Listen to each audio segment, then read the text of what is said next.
It's the greatest podcast in the history of the world. It goes high up and under the full foot. Becky's taken a ripper! He has a bounce, he crosses 50, he pins the ears back, and he drills the goal! All the latest news and views from around the VAFA. Here's the big man! The big guy. He's done it again! This bloke extracts some of the finest! All thanks to Mequicare, proud partner of the VAFA. Makes a name for himself with these long bombs from outside the arc. It's a long bomb from outside the arc! This is for the love of the game. You can tweet that and hashtag it bloody good. Hello everyone and welcome to For the Love of the Game, the official podcast of the Ammos. We are on the verge of round one, kickstarting the 2025 season, and we're here all thanks to Mequicare, as we have been for the last few years. We've been building up to this over the last 5 or 6 weeks. Joe Pingataro is my name. Can't wait to unpack this week and coming and previewing it all. Brayden May going to join us. Jason Bennett is here. Hello, Jace. Hello, Joseph. I went through the storeroom downstairs and had to dig around through a bunch of old Sherrins and old smelly catapult tops and VAFA bibs and things, but I've managed to pull out the old crystal ball. The VAFA crystal ball is out, and we've given it a bit of a dust off, and here it is ready to go for our crystal ball show. Okay, I'm looking forward to seeing what's in it. It must be that old, because we haven't used it for a while. 1892 or something, Yeah, I think, that sounds about right. That sounds about right. Paddy Grinlay's back after being in the bunker for the last couple of weeks. Brayden May did a terrific job coming off the bench. Hello, Patrick. He did do a wonderful job, Joey. Hello, gentlemen. I did worry that I wasn't going to get the invite back, but I suppose someone needs to bring a laptop to record the podcast. Correct, and best available in your price range. Exactly. So you're always welcome. Yes. I bounced into HQ this morning. Can't wait to go through a few of the divisions today. It's going to be really exciting. Crystal balling, Jace. All about predictions today. You just want us to shoot from the hip. Shoot from the lip. Shoot from the lip. That's what we want. Okay, a bit different to the hip. Okay, shoot from the hip, the lip. But just in a sec. Went well. It went really well. Later today, we should mention this because it's a pretty good achievement for us. Paddy's going to go off to a big luncheon and accept an award on behalf of VAFA Media, Jace, for the coverage last year. Yes. We haven't recorded a podcast since it was announced that the SEN Match of the Day coverage was considered by AFL Victoria the best radio coverage of local football, community football in 2024. Yeah, absolutely. It was a wonderful achievement. First year of our partnership with SEN last year, with a largely new team of people behind the scenes and on air. And we couldn't have been happier. Led by Paddy, our man, and your good self. And it was a great season of broadcasting. So I was absolutely thrilled for you all that you earned that recognition of being considered the most outstanding game day radio coverage for community football in Victoria. It was well deserved. Wasn't sure about the audio submission, which was just 5 minutes of my mistakes, but that's okay. That's okay. Seemed to resonate with the judges. It did well. Now, what's going to resonate with our 10 Premier clubs when we do our predictions in William Park Premier? You're hot early, Joe. Because there's a couple of teams that I've got in the gun early on, Jace. I've probably even got HQ in the gun, to be honest, the way they've fixtured the first couple of rounds of the season. But where do you want to start? I'll start with you being shown the door after having a crack at the scheduler. He doesn't like it when you do that. Not the scheduler, the fixture. Right. I don't have a crack at the scheduler. Good. Because I've done the scheduling before, and it's very tough to get the scheduling right. You can stay. We went into the effort of recording an Inside the VAFA episode to understand how the fixture was put together, and you still haven't listened correct. to it. You understand how complicated it is. Round 1, Uni Blues take on St Bernard's away. Round 2, Uni Blacks take on St Bernard's away. Any danger of helping out the Snow Dogs? So just by the end of the year, way to I draw. know we've been through this, but by the end of the year, I'm fairly sure the Snow Dogs still get 9 games at the Snowfields. We are going to have to camp at Melbourne Uni Oval for the week. Well, that's fine. This is really impressive that you've lasted 3 minutes and 20 seconds before getting into St Bernard's chat, Joe. I think that might be a new record for holding yourself off. That's our first prediction ticked off. What's Joey whining about the Snow Dogs? That didn't take long. What was the over-under? About 95 seconds? 95.5, 96.5? Where do you want to start with? Let's start with Premier Men's. We'll run through the 10 clubs and then we'll get your thoughts around who's going to finish where. We'll start with De La Salle, who were the runners-up last year in Premier B, lost the second semi and the grand final to Old Haileybury, but they are back in Premier Men's for the first time since 2019, and senior coach Nick Hyland says he feels like they've been really patient with this build-up to A grade. They dropped down pre-COVID. Since 2022, they've known where they wanted to get to and agreed not to rush it. It's been a whole club build, and they've put key pillars in place and blooded young players since 2022, and the growth was evident in the back of the season. They were 5-4 last year in the midway point, and then came rattling home, strung together 8 in a row, and the momentum carried them all the way to second spot. And yep, they had an off day on grand final day, but across the course of the season, it was a successful campaign, and they find themselves now back where they were they intended to be in Premier Men's. Yeah, I think even the focus and being there on prelim final day when they had that match against Old Trinity, one of the great games matches, of local football you will ever see. And the replay is still up on vaffa.com.au if you want to get yourself acquainted with D-La. You could really feel the focus on getting back to top flight football. That was what the club was all about. It fought till the final seconds of that game to get through, and the emotion that poured out of Nick and the entire club on the ground in the moments afterwards and in the rooms for his address, where he reminded the players of their responsibility to the football club and reminded them, I suppose, to keep their eyes forward to the grand final rather than what was coming next year with the elevation to William Buck Premier Football. I think you could probably sense that they had played, if you excuse me for using this phrase, but they'd played their grand final in that prelim and got run over by a dominant Bloods team, which we'll speak about in a few minutes. I'm interested to see how D-La go. Looking at one thing I'll be speaking about a fair bit today in our Premier preview especially is the VFL tracker that I've got going. They don't have too many players commitments with VFL clubs. Joe Lloyd and Fraser Cameron are the only two that are listed at D-La that I'm aware of that have played VFL footy so far, so their list will be fairly healthy. They've got a young fella by the name of Christian Algieri. Played a VFL game for Collingwood last year because his performance at local level was so good. He's a dominant midfielder. He kicks goals. He's really beautifully physically prepared. I think he kicked a torpedo punt from about 60 in the prelim to the windy end of the ground, and it managed to sail through on the bounce. He is a super player. He's someone that everyone's going to get introduced with in William Buck Premier Football. I'm excited to see how he adjusts to some of the better midfielders in the competition. Where do you see them ranking against the teams that maybe didn't compete in finals last year that they'll probably be mixing it with? It's going to be interesting, isn't it? They've also picked up Jamie Brooker from South Melbourne Districts, who's kicked 99 goals across the last 2 seasons. So he's jumping up from Div 2 to Premier Men's, so that's going to be an interesting watch as well. I guess we'll leave it till the end to... Okay. Let's move up to Old Haileybury. Just a moment. You want to speak about D-La It's been refreshing for the first time in 7 or 8 years of doing this podcast. We've had 4 minutes of serious D-La chat. That's never happened because previous to this, all we've ever heard from is Grumpy Brian Waldron, continuously whinging, we're just young, we're just very young, it'll take some time. Honestly, it was rinse and repeat every single week. Like, the same kids were staying the same age, if you ask Brian. That was his excuse for them being the way they were. I think on the back of Paddy's question, they're going to be competitive when it comes to the teams around them. But as you said, we'll do a little bit more on D-La a bit later on. Let's go over to Old Haileybury, please. So you're saying, we can say, if D-La aren't in your sort of top 4 mix, they're in my bottom you're saying two. Your bottom. They're in my bottom two. You're thinking they might drop back down again? They're in my bottom 4. Okay. At the moment. Where do you have them, Paddy? I think around that mark too. I think the first month will be fairly instructive. I think I have them on the same sort of lodging at the moment with the university sides, but we'll get to it later on. I'll just go through their first month, which is away to the old Zavs in the opening game, which is a big day, Toorak Park, huge opening for Zavs. They then are hosting the reigning premiers, Old Scotch. It's a tough game. St Kevin's in round 3. Tough game. And then in round 4, the University Blues at Melbourne Uni Oval. Maybe that's the one they can sort of see themselves ticking a box on in the opening month of the season. So take it up to Old Haileybury, the team that beat Salle in the grand final last year by a whopping margin in the end. It was a dominant performance from Old Haileybury. And remembering that the Bloods agonisingly missed out on remaining in Premier Men's the previous year at the end of 2023. They lost 3 of their last 4 and missed out by 1.62%. After 12 long years of striving to get back up there. And Daniel Ward at the time, has said we were really disappointed, but believes things happen for a reason. It told us we didn't get everything right, be it coaching, playing or off the field. When you fall short in life, you need to look at it and put things in place to get better, and they did. And last year, the aim wasn't necessarily to get back to A grade. It was just to win a flag with our mates. That's the most fun you can have in footy.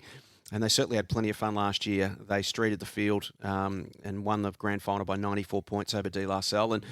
And they're much better prepared for Premier Men's footy now than they were when they dropped sort of 12 months ago. They've only had 2 or 3 players over 27 or 28 in that premiership team last year and still quite young. Great belief off last year. The youngsters that they do have are now 2 years older, 2 years more experienced, 2 years more physically developed. Mm-hmm.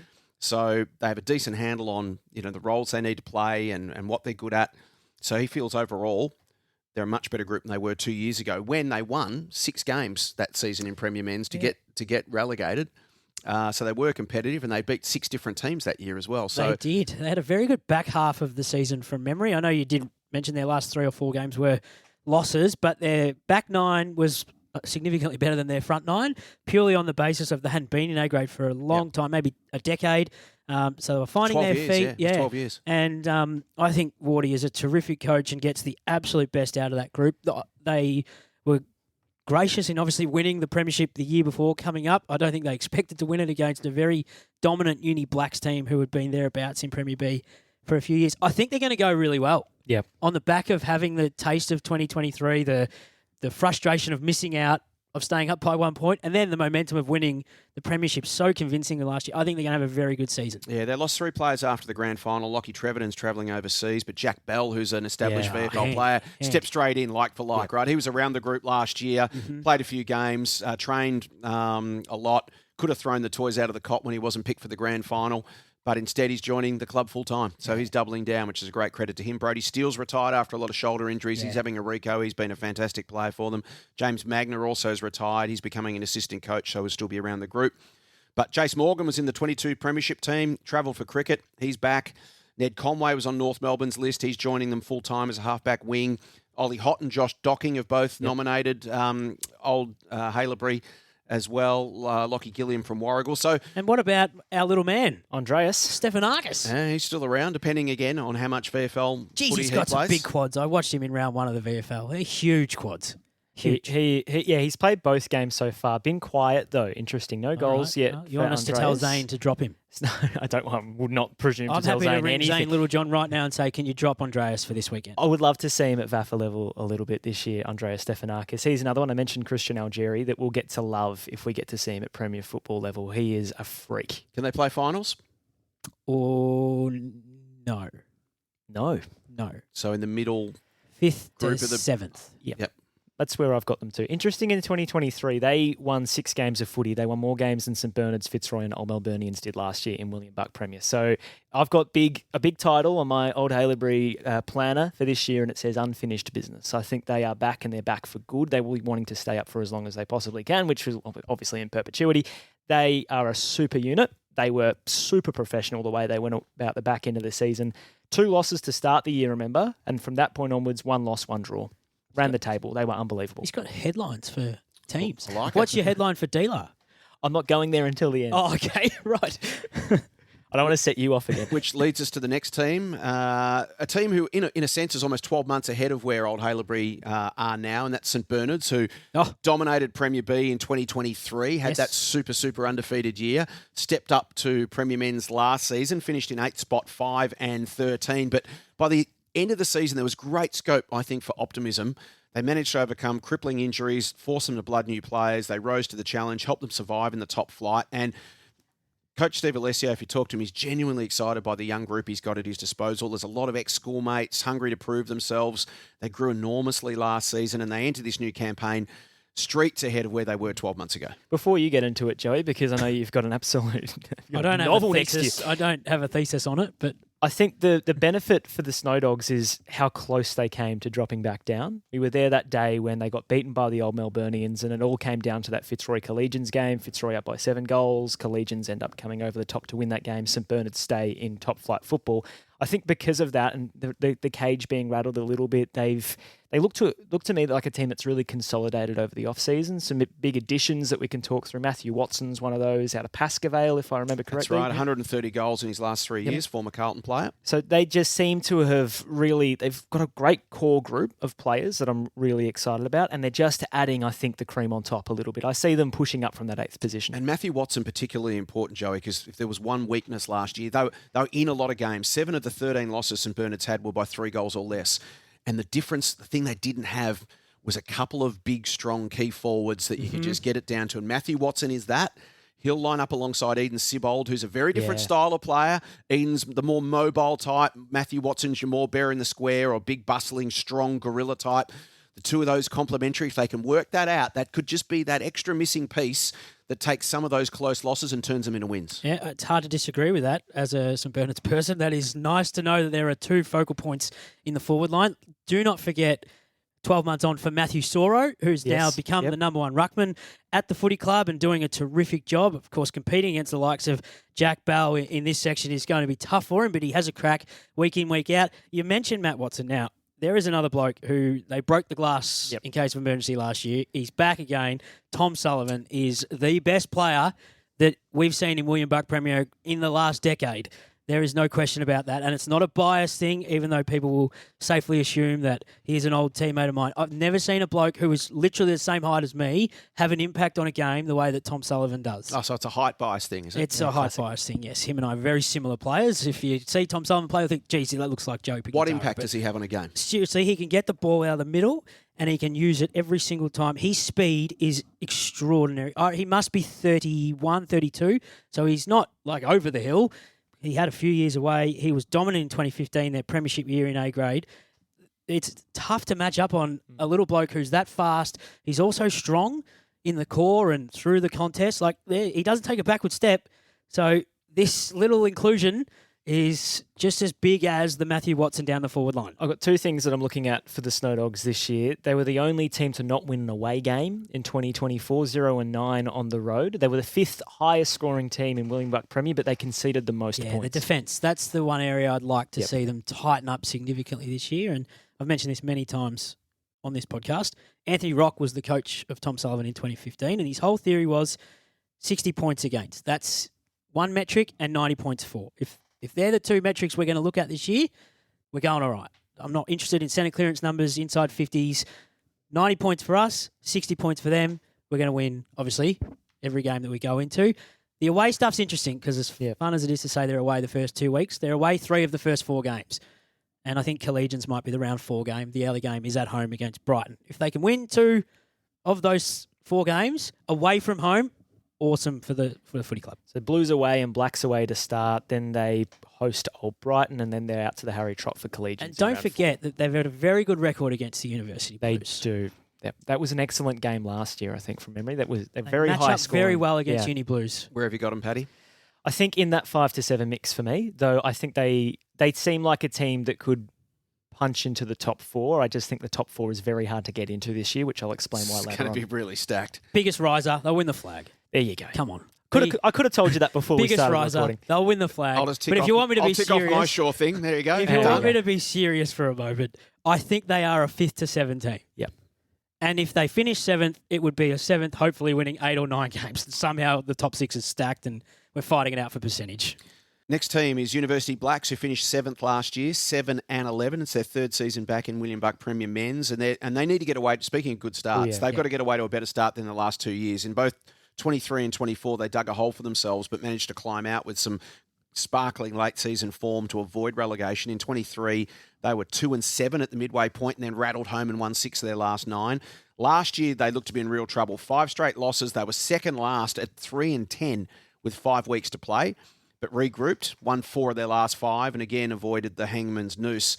And Dale Bauer, the veteran coach, will be hoping that this year is a lot less stressful than that. Well, give me a tick across to these. Brighton is the first game away. That's a cross. They will then be at home to St Bernard's. Ooh. St Bernard's haven't won a game on the road for a year. This will be the first time. Well, they will be on that Saturday, they and then they'll win a second one. No, they'll win this game. Okay. Round 3, they're back at home. It's the Uni Oval game against the Uni Blues. The Uni Oval game. It's the Uni game. Toss a coin. I will go the Blacks just. And then they're away to Old Haileybury and Collegians in round 5. I think Old Haileybury win round 4. I think Collegians, that's another close one. But I take your point. I think it's a 2-3 or 1-4 start.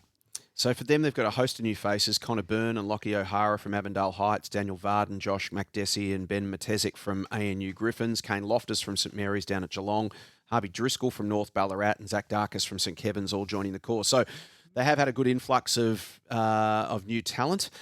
As we always say, it's tough with the university teams early on. You do sort of need to work out where they're all at, as you see from Black's start over the last couple of years. Takes a bit of time to gel, right? You've got all these guys, a lot of them aren't with you across the preseason, so they're learning, they start, off the back foot.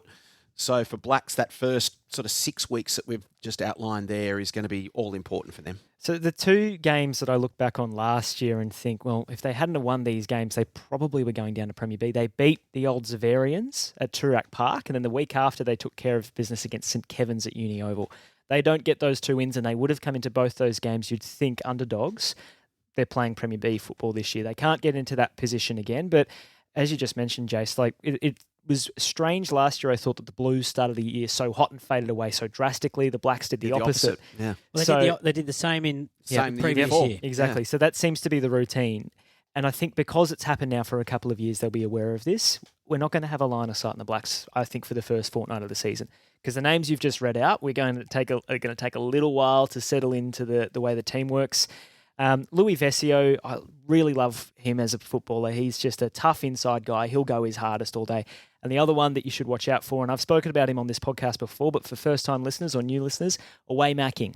Oh, not only can you write his name in for Mark of the Year, you can write his name in for Mark of the Week. He goes for a screamer 3 or 4 times during the game, takes 2 of them. There's a particularly good one that Simon Petch called last year. It's sort of, the visual reminder I'd use would be Jack Rewalt's 2021 Mark of the Year, back with the flight, knee into the chest of the oncoming defender, turns around, marks the ball in his chest. He's a frequent flyer. He will fly frequently this year. You've got to keep your eye on him. He is a freakish talent. The other university team, the Blues, also 7-11 last year, finished 6th. And at times, we were all in agreement that they looked as dangerous as any team in the competition. When James Stewart and Sam Grimley were up there on song early, they were a nightmare for opposition defences to deal with when you've got 2 ex-quality AFL players inside your forward 50. And they were 6-3 after 9 rounds, and they were shaping as a likely contender. And then a hamstring injury sidelined James Stewart for 6 weeks. The Blues won just one more game for the season, and that was against Old Melburnians, who won the Wooden Spoon. So they dropped 8 of their last 9 as their campaign completely fell apart. And I think it was indicative of where their season was at. They were the only team stranded in mid-table limbo in the last round. Yep. They couldn't make finals, but they were well above relegation. They were the only team of the 10 that were kind of just in the middle, and I think that kind of just represented their Jekyll and Hyde season. They were good enough early to beat pretty much just about anyone, and in the back end of the year, they couldn't beat anyone at all. And so for this year, I sort of feel like 2025 is a reset and a fresh start for the University Blues more than probably any other team in Premier Men's. Got a new coach in Matt Smith, who's a personal trainer by trade. He joined the club 12 months ago as a boom recruit and then did his ACL in literally the first contest of the season. So that ended his playing career. Now he's on a coaching path. So you would think with Matt's personal training background, he'll have the team fit and firing. They need to replicate that early season form, set up their campaign. Winnable games early on, the likes of St Bernard's, Collegians, Uni Blacks, De La Salle. Like if they can get on a roll early and again get ahead of the curve and buy themselves a little bit of time and space, Paddy, who knows with Uni Blues? I mean, the top-end talent is exciting. Yeah, James Stewart's best football is probably the best football you'll see at this level. He had a couple of quarters just isolated where he just looked freakish. He kicked 7 goals in 12 minutes. Unbelievable. Didn't he in the third quarter in 1 week last year? I remember we might have spoken to Guy Martin about that, and I don't think even he could explain it. Yeah, he said it's the greatest community football he's ever seen. Remarkable. So if he's up and about, they're up and about. It wasn't just Stewart, though. They had a lot of injury, especially to their forward line, which made it really hard for them to score, and it ended up marooning them in that awkward place in the middle of the ladder. I think the pattern that we just spoke about with the Blacks, where the Blues start hot and the Blacks don't, it seems with the Blues start that they're not being, I'm not going to say handed at least a 3-1 start, but they get the Snow Dogs at home. Yeah, they're not playing the top 4 from last year. They go to the Harry Trot to play Collegians, and they're at home again for round 3 with the Blacks, and then D-Lar as well in round 4. So while the ground at Melbourne Uni Oval is hard and nice to play on, and while James Stewart, we presume, is fit and charging out of the goal square, Sam Grimley is sidekick, they're going to be pretty hard to beat. They just need to avoid the drop-off. I don't know where it comes from, if it's a fitness thing, if it's a commitment thing. They can't be in a position where they fade away like they did last year. They've got Jack O'Sullivan arriving from Koroit, Joe Furphy, who's been on Geelong's list. The brother of Finn O'Sullivan. Yeah, so he'll help their cause, and keep an eye out for Jack Whitehead as a player to watch. He started 2024 in the under-19s for the Blues and graduated to play the last 6 games of the seasons in the seniors. So he's on that trajectory now where he's had a bit of a taste of it, and he's had another summer to prepare, and you would expect that he'll go to the next level in 2025. Where have you got them, Joey? Outside the 4 for the University Blues, despite the start to the season they will have. So you're thinking another 5 to 7 teams. That's a very stacked area right now. We've got about 6 teams in it. I didn't say 5 to 7. Where'd you put them? Well, they'll be outside the 4. They might be in 9th or 10th. That low? Potentially. If it falls apart again, if they don't get the start they want and they get to the middle of the year and it falls apart again, and I'm only going off experience of having covered them, they've had one finals campaign where they obviously won the flag. The other finals campaign, they were a foot in the grand final and it fell apart. Then they lost the prelim. Petchy had them in the grand final. Yes, don't tell the accurate one that. Otherwise, he'll come for you. I'm not sold on the University Blues. And even at the midpoint of the year, I probably still won't be sold unless they're 9-0 and they've won every game by 10 goals. I'm going to put your tick and cross exercise back on you. So St Bernard's, you've got them winning, I assume. I've got St Bernard's winning, yeah. Yep. The Uni Blues aren't winning. Collegians? They're a chance, but it is at the Harry Trot. It is. So I'll give Collegians the win there. The Blues and Blacks derby? They'll win that one. And then De La Salle. That's at Melbourne Uni. Yes. 2-2. 2-2 start. I'll give them 2. Interesting. I'll give them 2. That tells us nothing. No. Oh, well. I'm telling you. Worth a punt. Where have you got him, Paddy? I'm going to go 5-8. I don't see them 5-8 is 4 teams, enough. you know. Yeah. It's half the comp. We've started in this range. I don't see them... Somewhere between 1st and 10th, I'd suggest.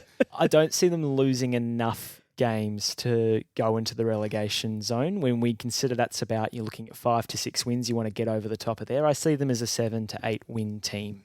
So I think they just stay out. So now we're into the top half of last year's ladder. Old Zabs, who finished 5th, 10 and 8, and it was really a what could have been season for Zabs. They had 1 foot in the final 4, only to be pipped by Collegians in the dying stages of round 18, which left them stranded in 5th. And the fact that in that last round they defeated Old Scotch, who went on to win the premiership 3 weeks later, just made that exit all the more galling for Zabs, because that really reinforced just how close they could have been. It could have been them making the September charge last year, potentially.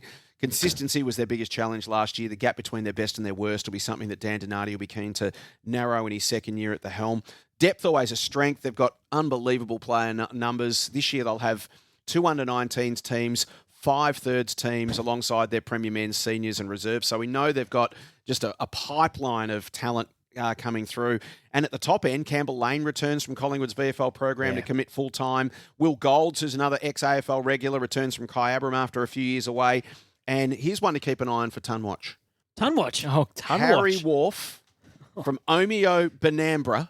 Small forward, kicked 90 goals for Omeo Benambra last year, and he comes in to Premier Men's this year as a crafty small forward. Kicked 24 goals in his first 3 games last year, including 10 against Buchan. You said Buchan just then, had didn't a you? Buchan beauty. He did, and he looms as one to watch. So a few players coming back from overseas, Julian Gangi, Darcy Futrell and Hayden Woodhouse. Yes. A couple of VFL players who have nominated as their local club, Jack O'Sullivan and Jaden Davey. They'll have plenty of talent. They were so close last year. Where do they go in 25? This is my lock for this segment, that they're going to make the top 4.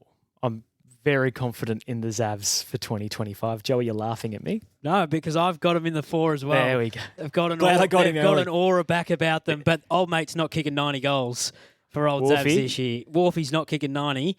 There's no chance. No, I don't think anyone's kicked near 90 in about a decade when it comes to William Buck Premier, let alone a small forward. You are a wet blanket. I know, especially when it comes to the old Xaverians. Is old mate Phipps Parsons still on their list? He's on Carlton's VFL list Yes. as well. So, but I think he is still on their list. Just on your point about the goal kicking, Paddy Kerr won the goal kicking last with year how with many? 53. He's So a you'd have to mile just off 100. you'd have to do a little bit less than doubling him.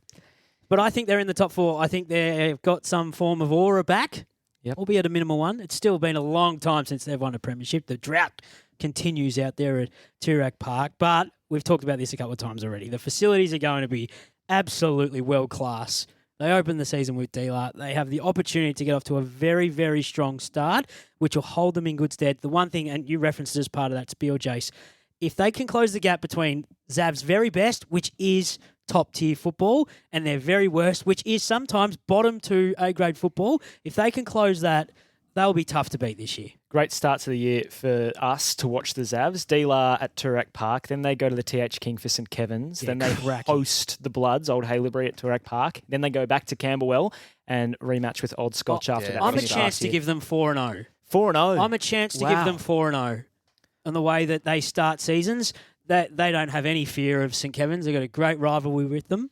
They don't worry about going to the TH King and being overawed by playing there, and then Scotch. They hate Scotch, and Scotch hate them, and it's a ding-dong battle, and irrelevant that Scotch won last year's flag. It's going to be... We're going to get a great handle on Zabs very early on too. And from a confidence perspective, if they can get over a couple of those early on, well, geez, they really could get rolling. Quick one from you, Joey. I was looking through Campbell Lane's history. So this is a guy. So he's played what an in 92 games for Collingwood VFL since 2016. He was the runner-up of their VFL Best and Fairest last year, 2-time Best Clubman Award, former captain.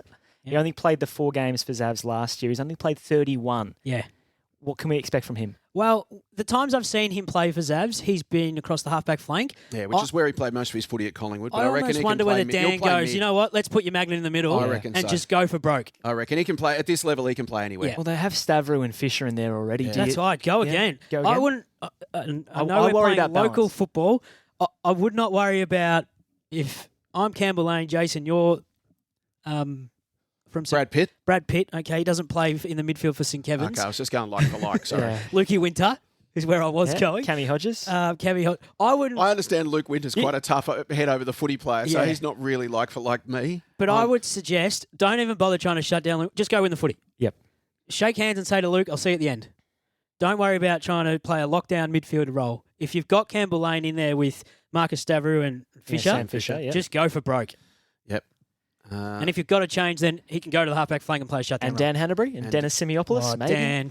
Dan can just go forward and kick himself 30 goals for the year, can't he? Goal square. 7 games last year. 6 games, rather. They are a team to watch, no doubt about that. Collegians, the team that squeezed them out last year to finish 4th. Their premiership defensive last year looked to be all but over. They were 40 points down against Fitzroy in the final round, but they showed the grit and composure. They fought back, won the game, and scraped into another final series, then were well beaten by Old Scotch in the first semi the following week. And that fortnight of ups and downs really sort of summed up what proved to be a challenging season for them. Lots of injuries we spoke about throughout the year, just ripped them apart. They were good enough to still knock over the lower teams, but fell short against the top teams. They lost 5 of their last 7 matches against the 4 teams directly around them. However, one of those wins was round 17 over the Cardinals that saw them jump into 4th. So on their day, they still have those flashes of talent that can make them challenge any team in the competition. Geordie McKenzie's 2nd season as coach, so he's had a summer to tinker with aspects of their game plan and structure. We know they were very good last year when they could control the footy and play that uncontested style, but other teams worked that out. So the next challenge for them now is, okay, how do you add layers to that? And they've been able to do that over the summer. They've picked up Henry Anderson from Mafra, Luke Nelson, who's listed at Carlton VFL, Johnny McGuinness from Salle. They've lost Ed Green, Ben Woodfull, Josh Watson, Ben Daru, and Tom Sargent. Have a reasonable early draw. They've only got one fellow 2024 finalist in the first 5 rounds. That's Old Scotch in round 3 in their Anzac Day clash. So the question is, can they reinvent themselves enough or add layers to what they've already got? Because they did unearth some good young talent last year, have a better run with injury, and find the consistency they're going to need to win enough games to make a stacked top 4.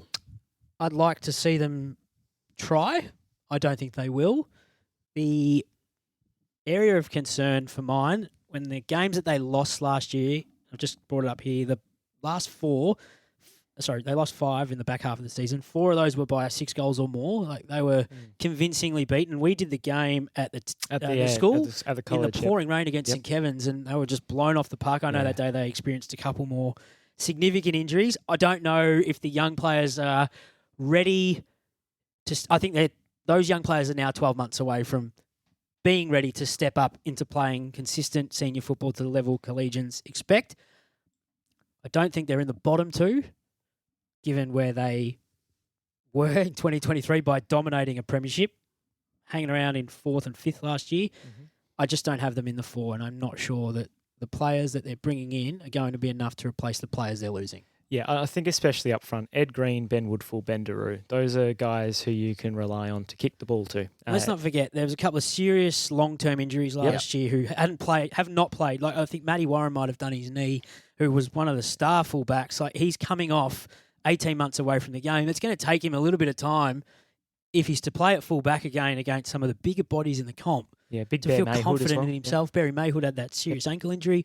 Like just 3 or 4 games it might take them, which means they're already on the back foot if they're not winning those games. I think it was so impressive last year that they looked like a team that could have gone in the hole really quickly. But Geordie McKenzie got the group together, stuck through some pretty tough times, as you talk about with their availability. For them to make the 4 last year, considering what we saw, especially from the Zavs towards the back end of the year, to hold on, I thought was really impressive. I just think they're starting a bit further back from where they were last year. On reflection, the 4th spot last year was either Collegians or Zavs. Yep. But the way the finals played out, it was really the top 3. It was, yes. Yep. And we're looking at a team that making up the numbers is too harsh of a sentence to put to one of those 2 teams because they deserve to finish in the 4. But I feel like we were only playing with the 3 teams at the top of the table. It felt like there was a clear tier distinction. There was a tier 1, which was Scotch, Brighton and St Kevin's, and then you had Zavs and Collegians in tier 2. I mean, the flip side of that is that Collegians did beat Scotch in the second last round, but I think on body of work over the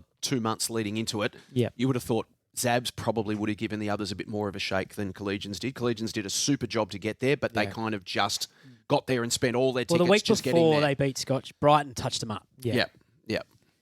So I think they achieved. They got everything out of themselves last year that they can. So we'll see how they go in 2025, which leads us to a team who finished 3rd. They finished 2nd at the end of the home and away season, 12-5-1, then lost the second semi and lost the preliminary final to go out in straight sets, and that's St Kevin's. And most clubs would view a preliminary final appearance as a successful year.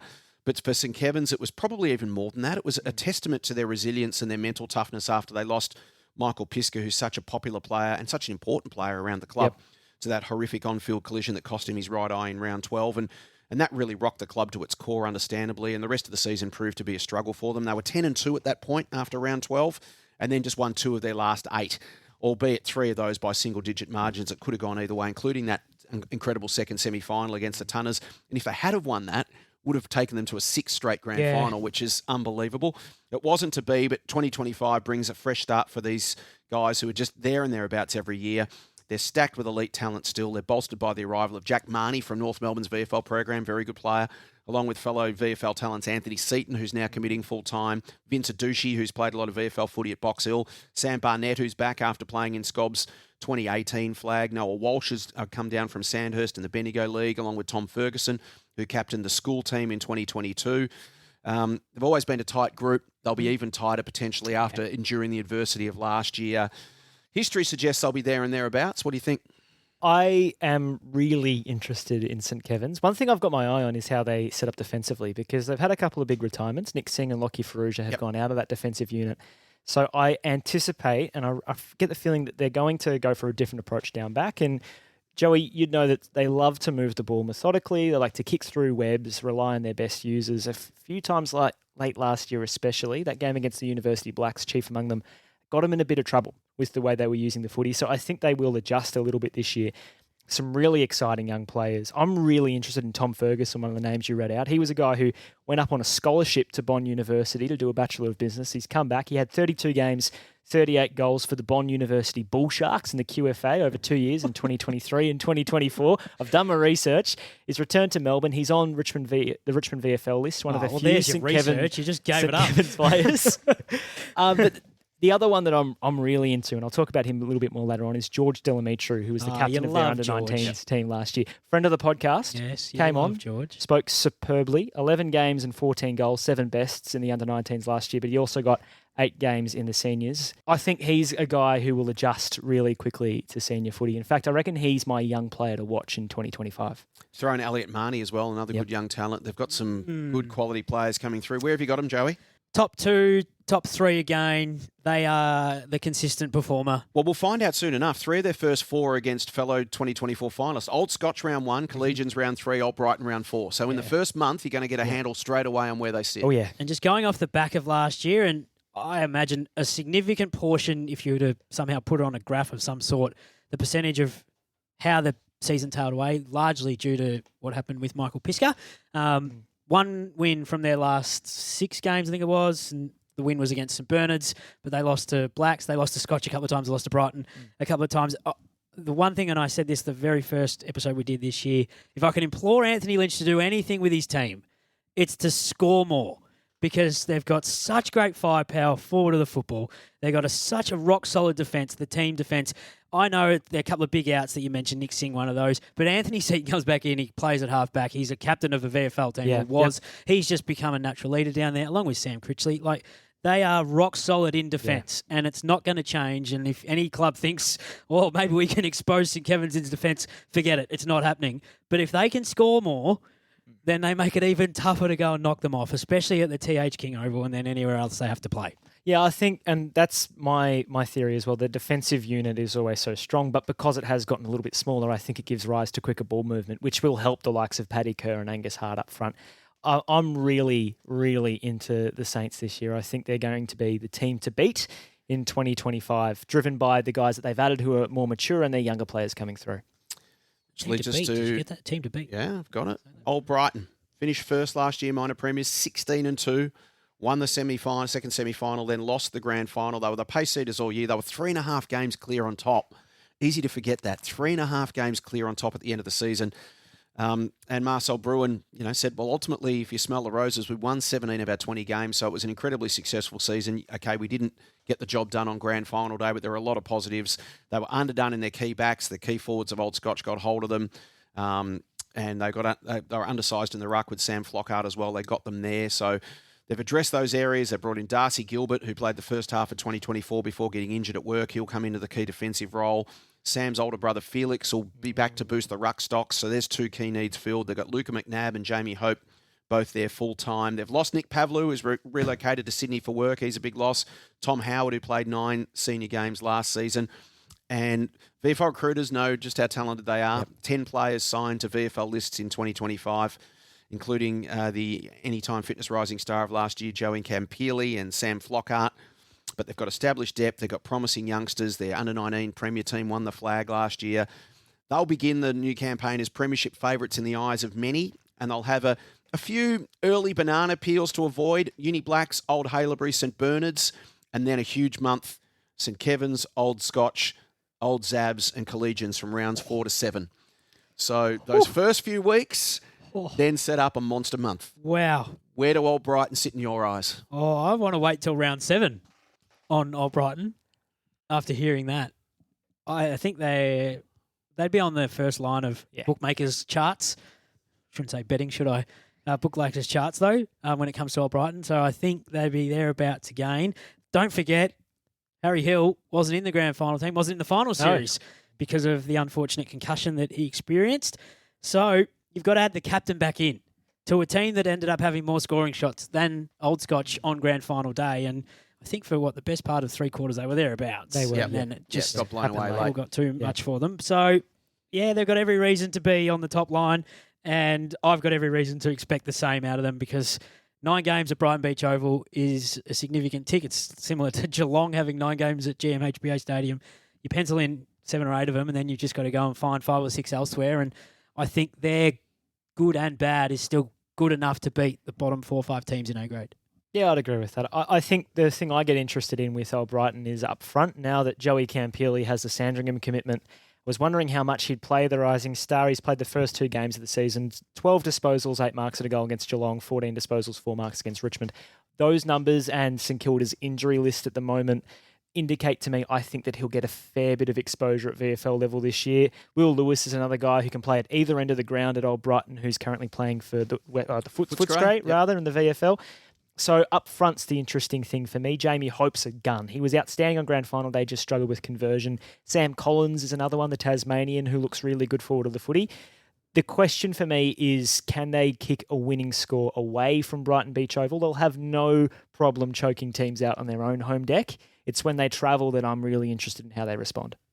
Well, as I look at the results of last year, those scores away from home, mind you, they still won a significant portion of the game, but all of them bar 1, 2 games were over 100 points that they kicked. So that's a fair question to be asking. Can I ask you, who covers the VFL like I do, how many games do you expect the Flockharts to be playing for Brighton as opposed to... Well, Felix isn't VFL. Oh, sorry, Sam. Sam. How many is Sam going to be playing for... Because he was awesome last year for Brighton. Yeah, the difficulty with talls is the simple answer is you don't know. Yeah. Because it's totally dependent on what happens at AFL level. Correct. For that VFL listed team. Because the way obviously it works is any AFL listed player, even if they're just a raw kid who isn't ready to play VFL football yet, they will get the VFL game. Yeah. They have to play. So you can actually be killing it in the VFL, but if the ruck stocks at AFL level in your team is actually really healthy, you still don't get a game. So we don't... With talls, you don't know. It's purely going to be dependent on what happens at AFL level and how healthy they are. I think looking at Richmond's list, because that's where Sam is, they have an abundance of tall forwards, especially. Bring up your 300 centimetre, mate. Yes, Ollie Hayes-Brown. He didn't play on the weekend, but I think there's a chance, and if I was looking through the stat sheet just before this podcast to see how Sam went on the weekend, he made his debut in the win over Sandringham. He might have played back. Wasn't watching the game, but the stats indicate that he wasn't playing in the ruck. No hit-outs. We didn't wasn't kick the playing winner. forward of the footy. Didn't kick the winner. Wasn't named. Now it's gone out of my head. Joel Garner. Yes. I think that Richmond might be trialling him in a defensive role, and if that's the case, they don't have that many tall stocks in their back line. Yeah, well, the thing is with your talls, you have to find other places to put them. It's the bane of VFL coaches' existence because you can find yourself with 5 or 6 talls who would all ideally play in the ruck.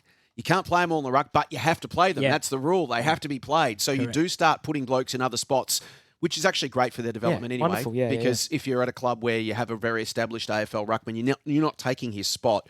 You need to show that you've got more strings to your bow. So for someone like Sam, if he can get into a position where he's actually playing keys at one end of the ground and actually holding his own, that improves his draftability enormously. Absolutely. There's no question. So great to hear, though, that Felix is playing full-time with Brighton this year. What about Scotch? How are they going to do with what they're going to do this year with all the VFL listed players they've got? 16 of them. For me, that is that's the big unknown in the entire Premier Men's competition this year. They finished third. They were 12-6. They won the first semi. They won the prelim. They won the grand final. So they came through and won it from outside the top 2. They timed their run to perfection, peaked at exactly the right time. They won 12 of their last 14 games.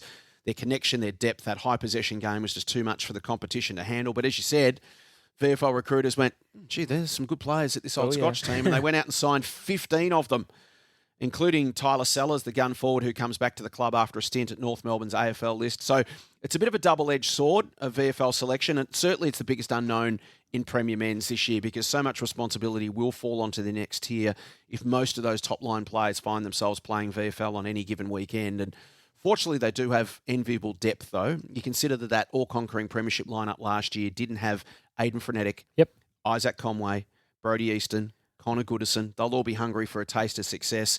Got some fresh talent coming in. Jake Tawney from Kyabram, Sam Woods, who won Camberwell's under-19 BNF last year. So they do have talent that'll come through. We know that they've got a great core group. It's the cut and paste each week of which guys are available. Mark Nat and his team, and we had Andrew Miller in here recently. I had a good chat with him.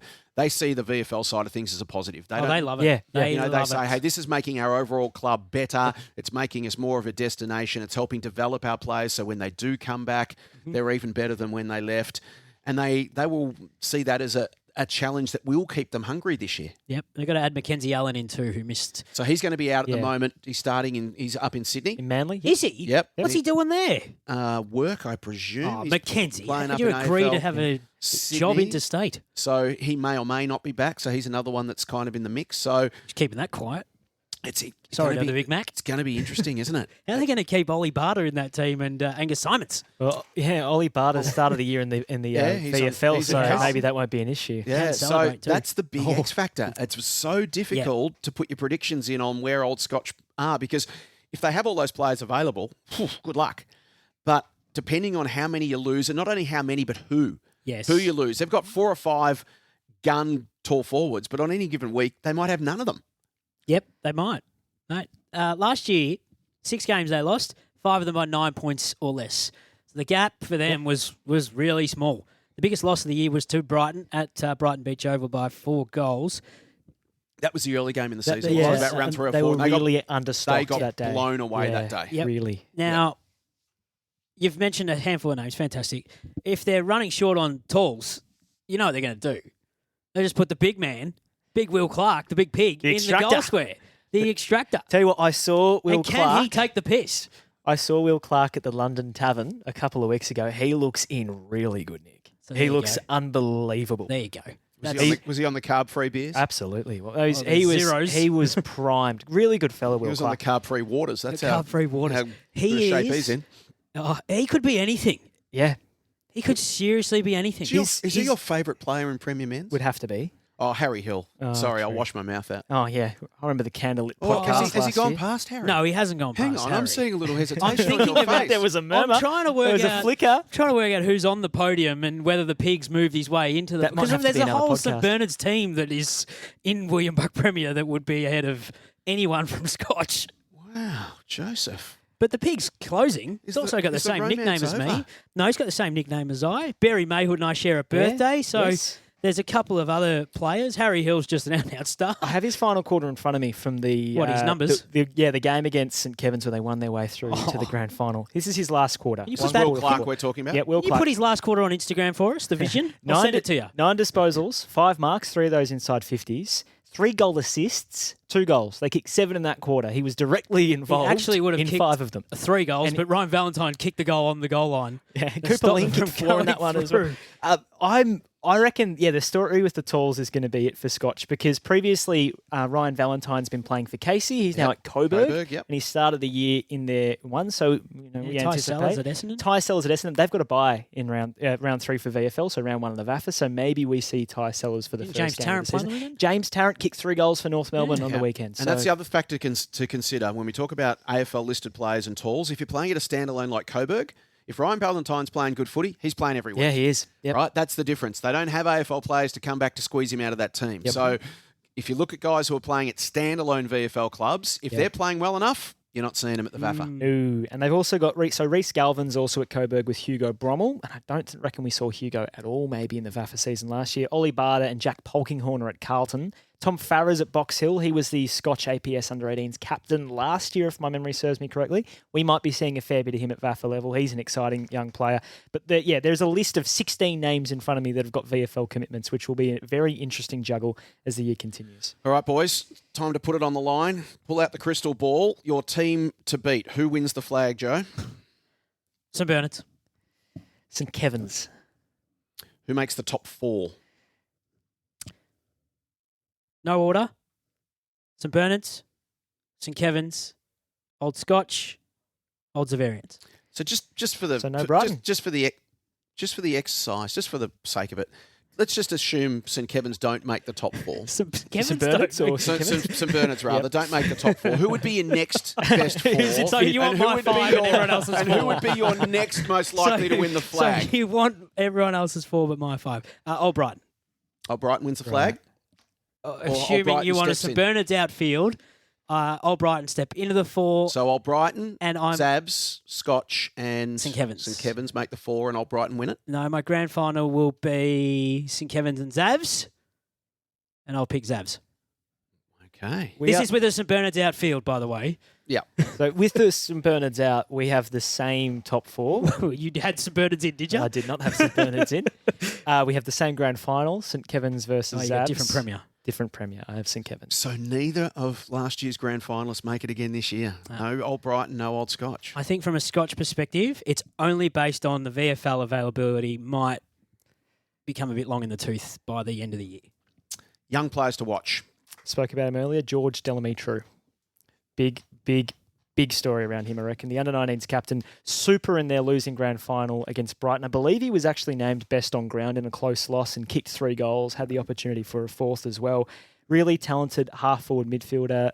Did a pre-season at Richmond VFL. He's a train-on player for the Tigers. So hoping that that's really developed him into the gun footballer.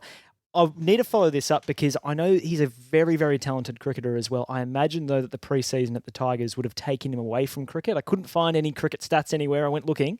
So I think George is ready to go for a massive hit at Premier Football. Who are in your young 2025. players to keep an eye on, Joey? Jasper Davey out of Collegians. I've watched him play, I think it was his debut a couple of years ago in the Premiership year, and then again last year he almost cemented his spot because of all the injuries. Best They had and in fairest winner defence. last year, Jasper. There you go. Okay. Well, that's an obvious one for me then in the end. He was super across the halfback flank. Little nuggety fella, but can have a real crack. He's Yeah. my number 1 to watch this year. I asked the Premier Men's coaches who are their young players to watch, and here's the list we got back on the short list. Harry Bird from Old Zabs, Nick Conlon from St Bernard's, Superstar. Yep. Jasper Jasper Davey from Collegians, George Delamitru from St Kevin's, Kai Dimatina from Old Brighton. He's a rising star nominee previously. Yep. Tom Ferguson, we've mentioned at St Kevin's. Sev Filipovic at De La Salle. Sam Flockhart, who we've talked about at Old Brighton. Elliot Marnie at St Kevin's, who we've mentioned. Will Mithen, one to keep an eye on at Uni Blacks. Hugo Nociara, Old Haileybury. Yes. Will Putris at Collegians. Wrecking ball. Matthias Rose at Old Haileybury. Mason Zonyi at Old Brighton. Jake Tawney at Old Scotch, and Jack Whitehead at Uni Blues. They're the Good names. in the coach's eyes. They're the young players. You can to keep an eye on. safely assume 18 weeks, if they're available, they're all playing senior football. Yep. Not playing sort of up and down through reserves, trying to get form, through 19s if they're young enough. They're playing in the seniors. Leading goal kicker. Who do you like? I think we might have the same person here, Joey. Oh, you go first. I've then. got Paddy Kerr. Yep. Yep, back to back. For Put a Pat. number on it. 63. Not that many more than last year. 48. So again, I asked the coaches, and they came up with James Stewart and Sam Grimley, with Paddy Kerr third, and Jamie Hope also receiving a mention from Old Brighton. I like Jamie Hope. Yeah. I'm still concerned about the Sam Grimley, James Stewart leading goal kicking because they're going to run into each other's lanes, steal goals from each other. Mind you, they started the year very well last year. Yep. So I polled all 10 Premier Men's coaches. All 10 predict that reigning Premiers Old Scotch and Old Brighton will be heading for finals. Yep. 8 of the 10 expect St Kevin's to continue their September run and make finals. Old Zabs and Uni Blues, the other picks potentially to play finals. Yep. The team to beat, Old Brighton received 4 opposition coach votes. You can only vote for other teams. Old Brighton 4, Old Scotch 3, St Kevin's 2, Old Zabs 1. So Old Brighton still the most popular amongst the other We're on clubs. similar waves with them. We just don't have them in the grand final. Like it. What about the Woodrow Medal? Who do you like? I think we, again, have the same person. Your candidate interviewer. I've picked the same Woodrow medalist for the last 7 years. I'll answer the question for It's us not both going to then. change. Harry Hill. It's always going to be Harry. He's still number one, Jace. He's still number one. And Will Clark's got to be better than he was. And Harry Hill, amongst the coaches as well, the most popular choice, followed by Marcus Stavrou and Sam Fisher, and Sam Grimley, Luke Winter, Will Lewis, also mentioned by opposition coaches. I like Will the Lewis. name of Lukey Winter in there. There are 3 others that you mentioned first. Harry, Marcus and Sam, obviously all previous Woodrow Medal winners. So it wouldn't be surprising at all. I'd be surprised if a Ruckman's not higher up this year in the voting. Big V honours. Who do you like? Who would you put in as a lock for Big V this year? And if you can only pick 5. 5. I'm going to give you 5, and I reckon these are 5 that haven't been picked before in Big V. My lock out of this is Jasper Davey, the best and fairest winner at Collegians, the defender. The other 4 players, Alfie Jarnestrom from Old Brighton. Andreas Stefanakis, depending on VFL commitments, I reckon gets the Big V jumper. Felix Flockhart in the ruck, and away Macking. It's a good group. It's a tough. This is probably the hardest one to pick. I had to go with players that I hadn't seen before because or else it becomes too difficult. I see. So you're leaving Harry for me to pick? You can have Harry. Yep, I'll have Harry. There's one. There's one. I want Charlie Vague. Yep. From St Bernard's. That's definitely 2. Do I want someone from Scotch?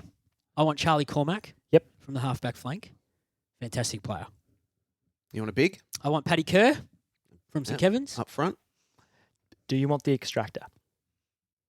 Yes, Will Clark. There's your 5. Yep. Not sure who my ruckman will be yet. I did think our man from St Kevin's last year, Billy Billy Coates. Coates. was awesome. Yeah.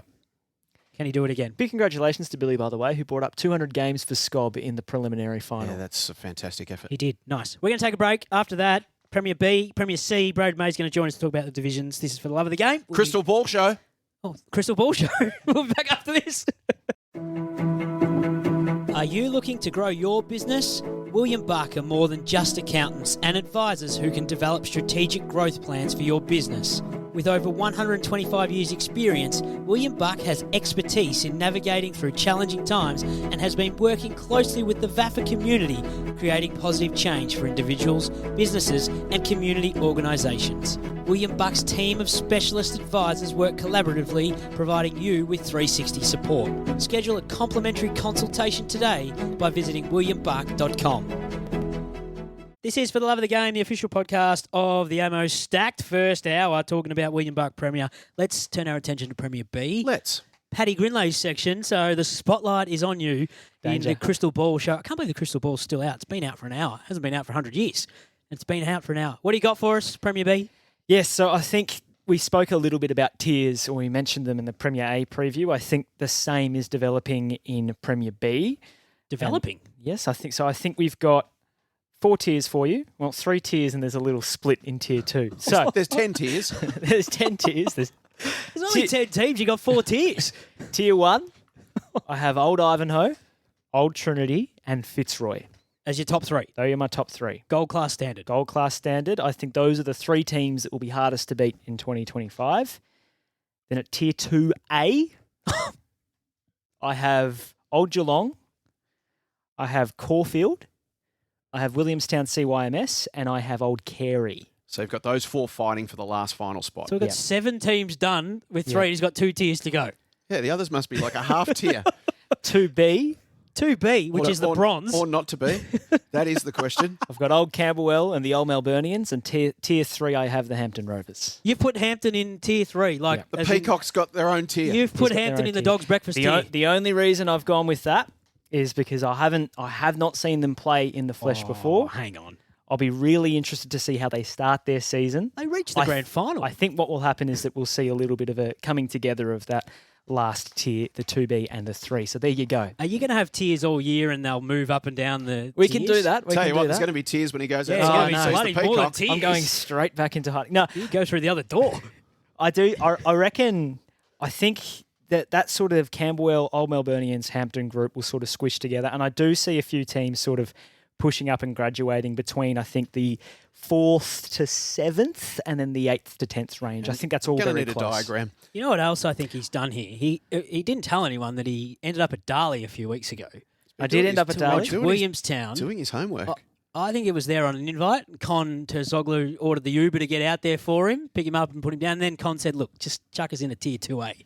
Don't put us into tier 1 and put the pressure on early. But Williamstown got to be your premiership favourites. Williamstown are not my premiership favourites. I think what we'll see is a Old Ivanhoe, Old Trinity grand final.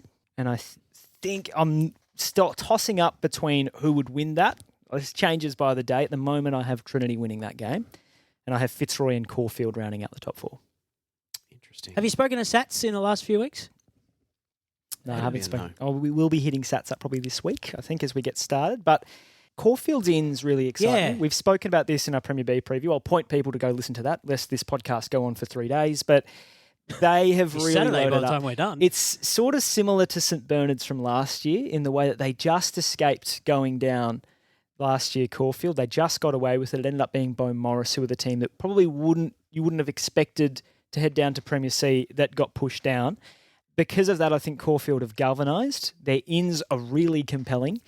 I love Sats. I think he's a wonderful coach. I think he's going to bring some wonderful things to that football club. And I really do feel that they are the team that will leap into that top 4 position from outside last year, I like that.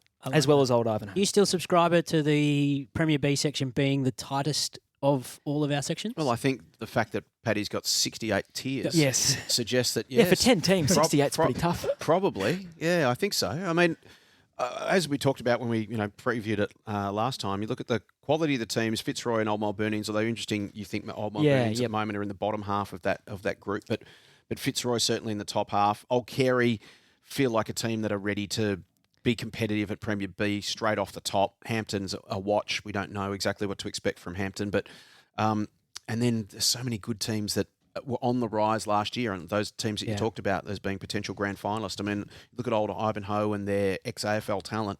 Yeah. If they're all available at any point in time, mate, that looks like a Premier men's team. Yep.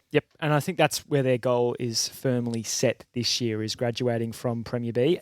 I think it's worth noting that last year, Old Ivanhoe and Old Camberwell came up and were competitive straight away. Not just competitive, but they were competing for finals places. Both of them, at times, were in that mix. Old Camberwell fell away first, and then Ivanhoe a little bit after that. But they were close the whole year through, which is why I feel bullish on Old Carey in particular.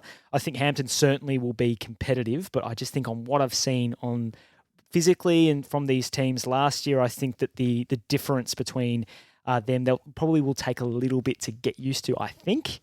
Once they get into the swing of things, I don't think we'll be seeing a season where the bottom 2 teams win 1 or 2 games or 3 games. I think it's going to be a fight. You'll win 5-6 games and you might be unlucky and head down to Premier C again. It's going to be a desperately tight division.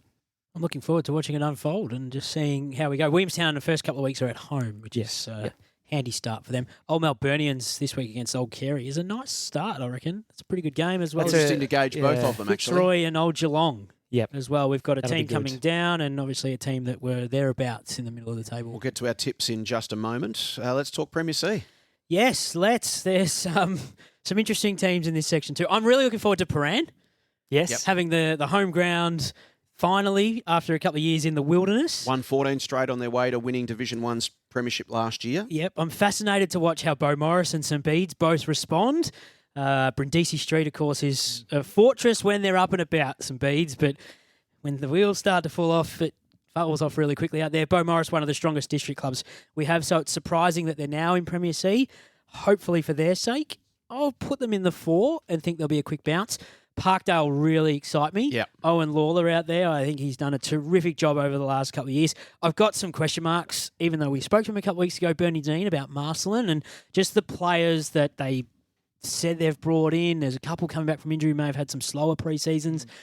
They were once a strong powerhouse A-grade club, and they're fighting really hard to get back there. I'll always keep a watch on Pegs because they're out in my neck of the woods, and I'm always interested to see how they go about retaining players when the Essendon District's pool is so strong out that side. And then you've got my great mate Lockie Buzzard at Ajax. They had a practice game a couple of weeks ago against Zavs, which, all intents and purposes, the scoreboard was irrelevant, but he felt like they, on field, acquitted themselves really well against one of the teams we've got pigeonholed.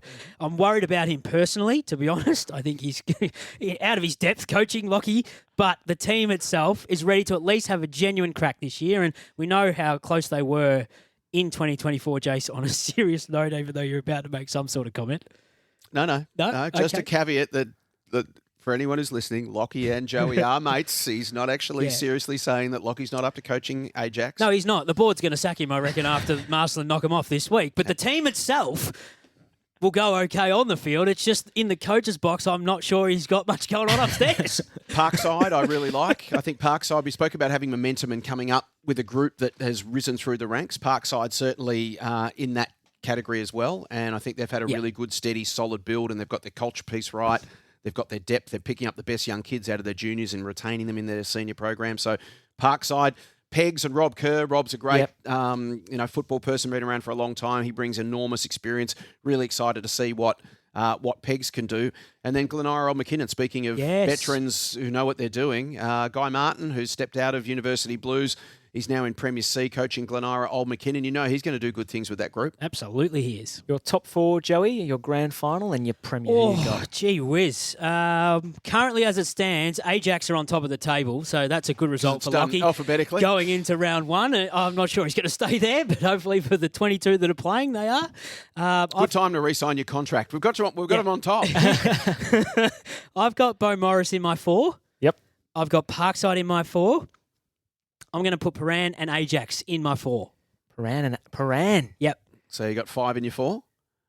No, Bo Morris, Parkdale, Paran and Ajax. They'll be my 4.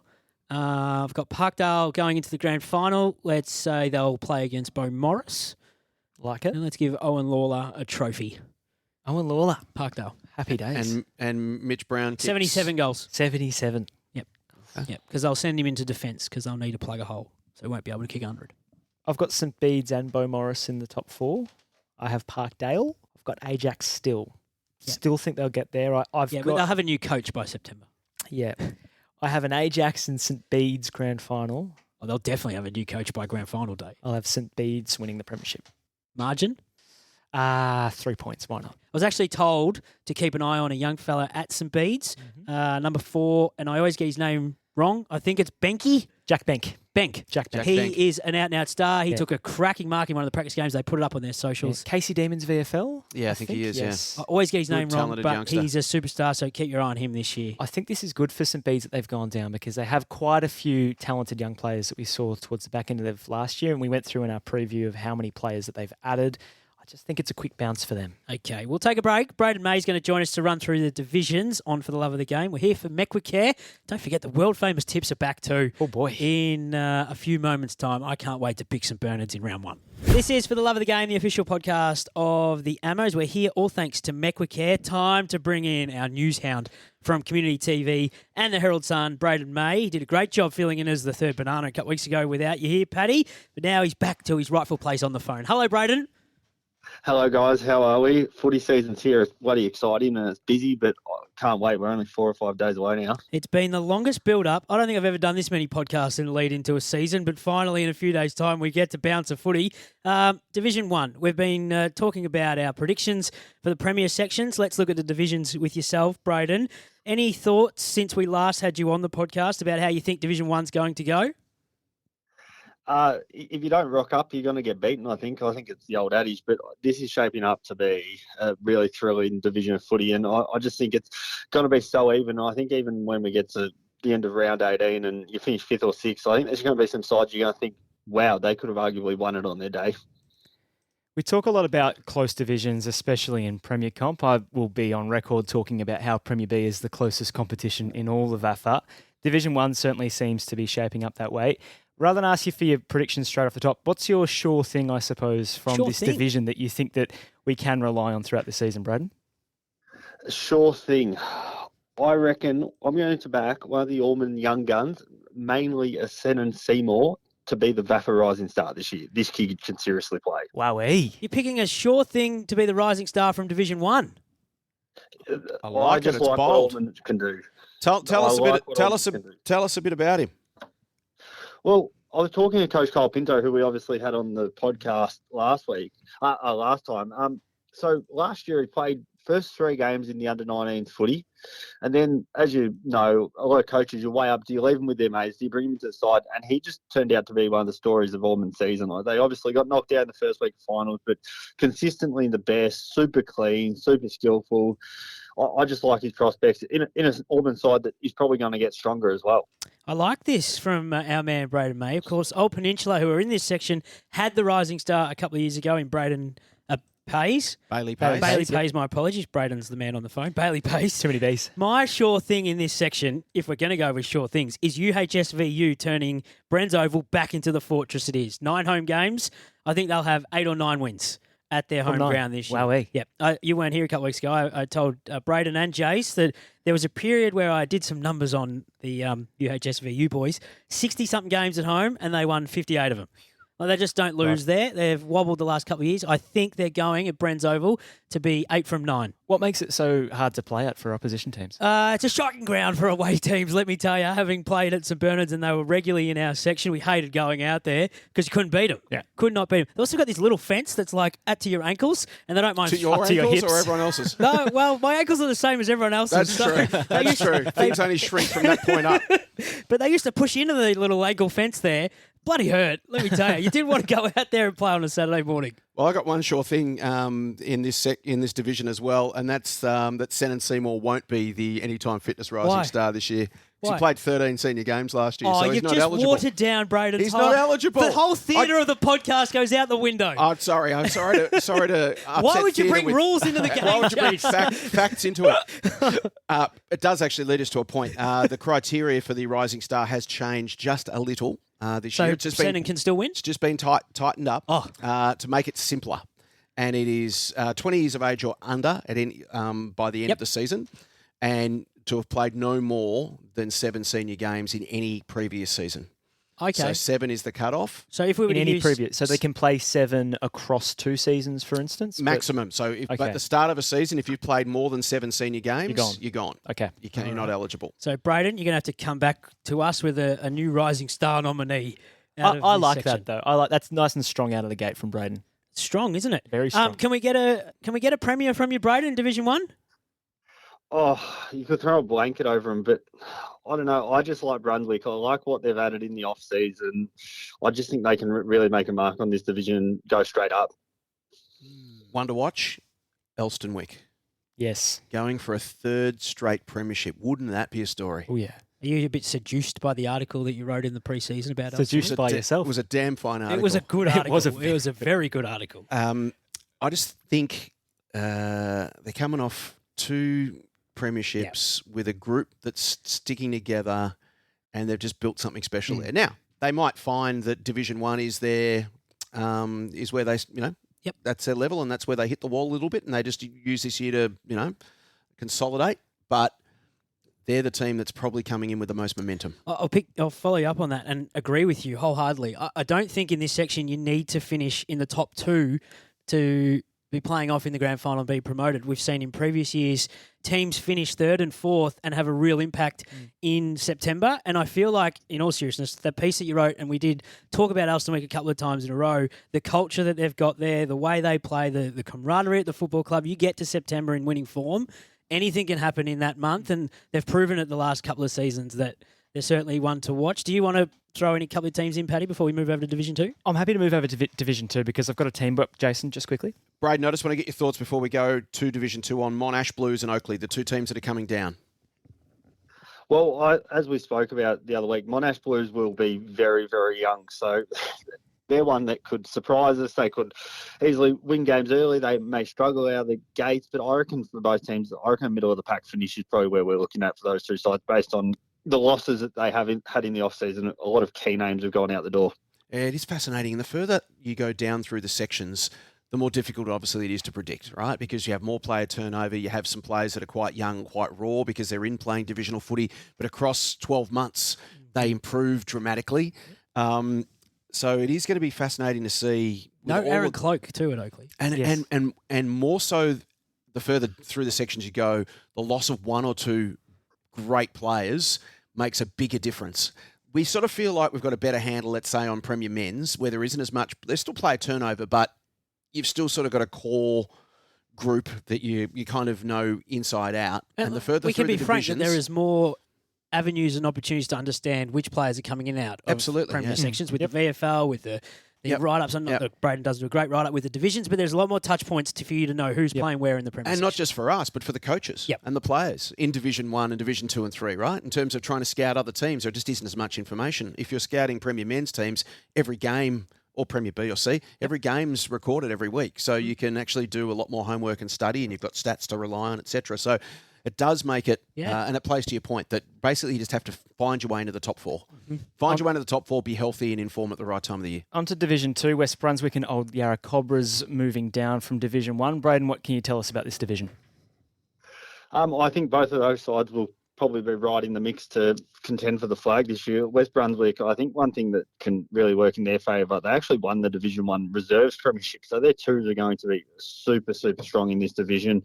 Old Yarra Cobras, they've picked up some nice pieces. They'll be right in the mix, but I just like the look of South Melbourne Districts and Whitefriars. Plenty that they can take from last season. Consistency is going to be a big thing for those sides. Hawthorn just finished outside the finals last year. They finished 5th, and it'll be interesting. They've lost some key names, including like Charlie Boots, Cooper Rule. So if someone can step up for them, can they challenge? But I think West Brunswick, for me, are probably the premiership favourites at the moment. At Hawthorn, Justin Rady, is he back?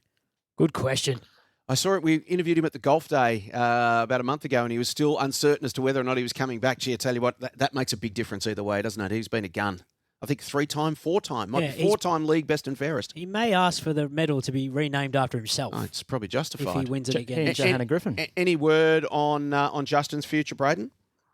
No, not yet. There's a lot of these clubs are keeping their cards close to their chest. I think it's worth keeping an eye on maybe some clearances or even the team sheets come Thursday night, Friday morning, just to see who does roll out. Some guys might not roll out till after the Easter break. Obviously, you've got 2 weeks and a break, so some of these guys might experience a bit of a longer preseason just to get themselves right for the longer run. And Joey, you know better than I. There's no such thing as retirement in the VAFA, is there? There's just I couldn't be bothered playing this week. Correct, there isn't. And there's also no such thing as a team sheet from a club on a Thursday night in the Amos. You're waiting till at least 2:05 on Saturday when they've already started the game at 2 o'clock before a team sheet is provided. Just before you go, Paddy, Canterbury's in this section. They put out a club statement last night that despite the fact that they've got great solid numbers in seniors and reserves, they will not have a thirds team this year. So they're going to be relying on a lot less numbers, Brayden, in Division 2 if they want to go deep this year. Yeah, but it might not be a bad thing. I guess some people that could arguably, you see it across all forms of footy, that might just want to play the low level. They end up in the senior side now because that decision by the club, it might work out in the Cobras' favour. One quick one. I can confirm for Hawthorn fans, Justin Rady is signed and registered. Now, whether he plays or not, but he's good to go. That could be a break glass in case of emergency sort of setup. He's ready to go. So he's officially registered. He's officially everything ready to go. So we'll wait and see, won't we? Hey, Brad, there was 6 points separating second from fifth, so Elsternwick down to Hawthorn. Can you see one of those teams that finished in the bottom part of the ladder and the elevated teams jumping into that contending mix? St. Mary's Salesian are the watch to me. The coach is very optimistic about their finals chances. They recruited quite heavily for season 2024. They've had 12 months together. Didn't go as hard in terms of getting new faces in, which I think is a good thing. It would have potentially hampered the chemistry that they built last year. I think they had a lot of injuries. The European holiday, I don't think is going to impact them as much this year. So they're one to watch, especially if they get up and running early in the season. Melbourne High School Old Boys are my ones to watch, the Unicorns, but my sure thing is the West Brunswick Magpies. They will get the job done in this section comfortably. Comfortably? Yep, comfortably. Good club, the West Brunswick Magpies. Great people down there. I agree. Fantastic. That's why I'm backing them in as my sure thing. We tried to work out last week, by the way, Paddy. We've got Brunswick in Division 1. We've got West Brunswick in Division 2. We're about to talk about North Brunswick in Division 3. We can't find East Brunswick anywhere. What happened to East Brunswick? Anyone, we come up with an answer in the last couple of weeks? What is East Brunswick? Is that Fitzroy or is that Well, the other side? I don't know. I'm not. Paddy, you're the hipster. You're the hipster in the You're group. out that way. What's going on? East Brunswick probably gets eaten up by your Northcote and Thornbury types, I would imagine. So But can we rename Thornbury? There are bits of it, East Brunswick, I would say. What's South Brunswick? What's that? South Brunswick? Is that Fitzroy? Yeah, I think you're looking towards the bottom of Sydney Road, but my geography was never my strong suit, Jay, so I'm going to be Just proving trying to wrong there. find the rest of the compass when it comes to Brunswick. But North Brunswick are kicking off their campaign this Saturday at 1:40, by the way, against the Albert Park Falcons. Do they know they're playing 20 minutes earlier than everyone else, Brayden? I would certainly hope so. 140, I'm not sure. Be handy if the opposition doesn't. Well, any way to get an advantage, you've got to take it early in the season. This is a really intriguing game first up. North Brunswick have new coach, a lot of big name exits against an Albert Park side that have recruited well, a lot of young kids. I'm fascinated to see the result of this game. I wouldn't be surprised if Albert Park got up in an upset. An upset? Interesting. Well, You told us, didn't you, last week that North Brunswick have lost a handful of pretty key players. So, Lost Fletcher Banfield. yeah. Yep. Would it be considered an upset, or is this because of, like we just spoke about, the unknowns of who's in and who's out of these teams? I think it would be considered more of an upset just based on fair. last year and Yep. in terms of what we've come to expect from the Bulls especially. Yeah, finished as minor premiers and then went out in straight sets. So, I mean, the new coach, Dominic Fontana, no Fletcher Banfield, but they have retained the majority of their team from last year, and obviously they'll be pretty motivated as to make up for what turned out to be a pretty disappointing finish for them. It is quite astounding when you look at the ladder because they finished the regular season 15-2 with a percentage of 230.42. The Bulls, so that is a remarkable set of circumstances. Yeah. For most of the year, they were considered to be almost a sure thing, right? Yep. I'll ask you the same question, Brayden, as I asked for Div 2. Which is the team that you see jumping up from that lower part of the ladder into the contending mix? Oh, that is a very good question. I think the club that will make the biggest jump will be Richmond Central. They finished fifth, obviously just snuck into the finals. I think my sure thing is that Mitch Gleeson, their big name recruit, will win the league medal. He's a dominant ruckman, dominant tall, and umpires just love the big fellas for some reason in the league medal, but he's going to be a star of this competition. Yeah, league best and fairest up in the Horsham district, played at Latrobe previously in the VAFA for a few seasons, so he's definitely one to watch. And Michael Motter, they're focused on the defensive work, haven't they? Given that they last year against the top four, I think they averaged 104 points against on average. So they knew they needed to close the gap on the teams above them, and I think that's been a focus over the summer.